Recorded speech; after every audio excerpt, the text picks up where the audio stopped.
This is the time to strike back. جھوٹے نبی کھڑے ہو گئے, زکات نہیں دیں گے. ارتداد, نوٹ کیجئے میری بات, اذا جاء نصر اللہ والفتح ورأیت الناس يدخلون فی دین اللہ افواجا, اور حضور کے انتقال کے بعد یخرجون من دین اللہ افواجا, نکل گئے اللہ کے دین سے فوج در فوج. یہ وقت تھا, ابو بکر کھڑے ہوئے ہیں, آہنی عزم والا شخص, بہت منہری سے انسان, کمزور سے انسان, رقیق القلب انسان, لیکن عزم کوہ ہمالا والا تھا اندر. جنگیں کی ہیں.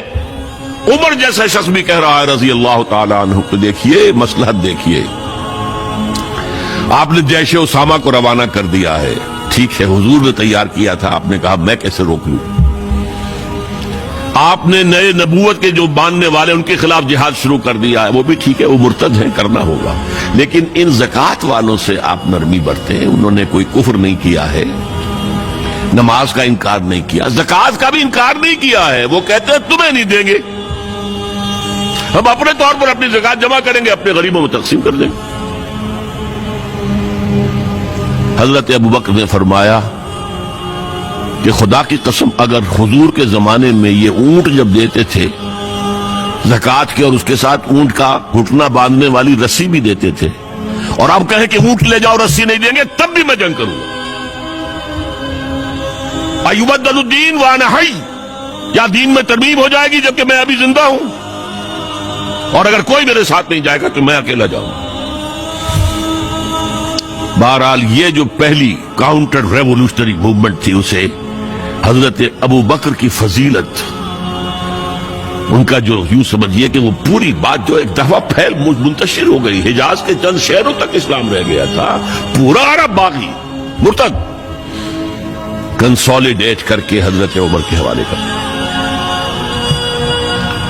حضرت عمر کے زمانے میں اب جو جہاد ہوا ہے, قتال ہوا ہے, اس میں سب سے زیادہ ایگریوڈ کون تھے؟ ایرانینز.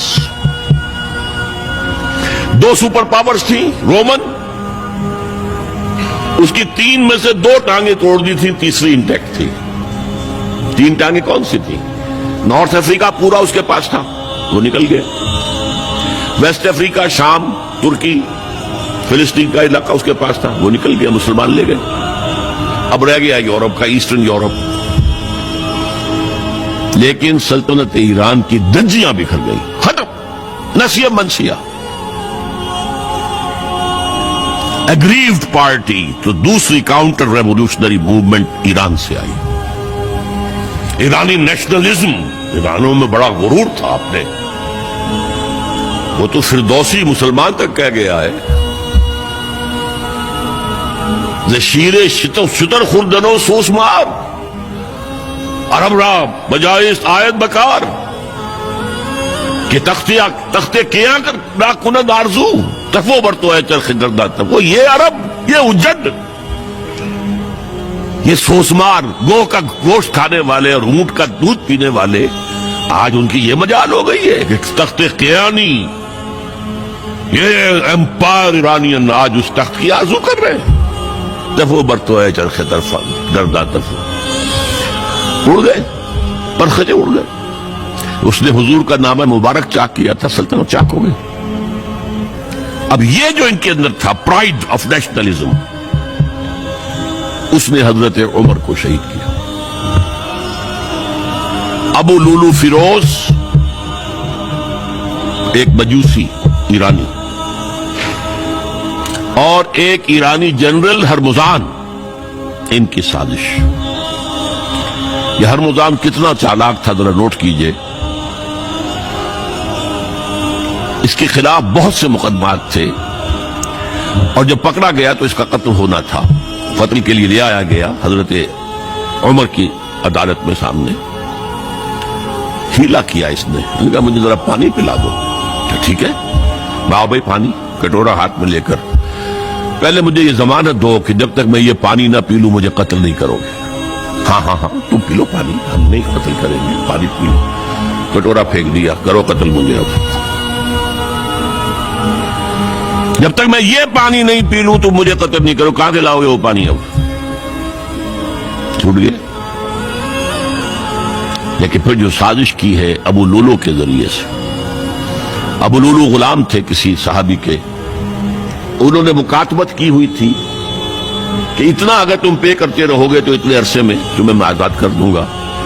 آ کے حضرت عمر سے شکایت کی کہ بہت زیادہ مجھ پر رقم ڈالی ہوئی ہے انہوں نے. حضرت عمر نے پوچھا تم کام کیا کیا جانتے ہو؟ میں یہ بھی جانتا ہوں، یہ بھی جانتا ہوں، یہ بھی جانتا ہوں، یہ بھی جانتا ہوں. فرمایا پھر یہ زیادہ نہیں ہے. اور دیکھو اس نے کہا تھا میں چکی بھی بناتا ہوں، ایک چکی میرے لیے بھی بنانا. کہا ہاں آپ کے لیے تو میں وہ چکی بناؤں گا جو رہتی دنیا تک یاد رہے گی. وہ شخص جس نے قتل کیا حضرت عمر. سمجھا یہ گیا تھا کہ یہ اس پلر پر کھڑا ہوا ہے سارا دین کا نظام. عمر واقعتاً عظیم ترین شخصیت، آپ کو معلوم ہے.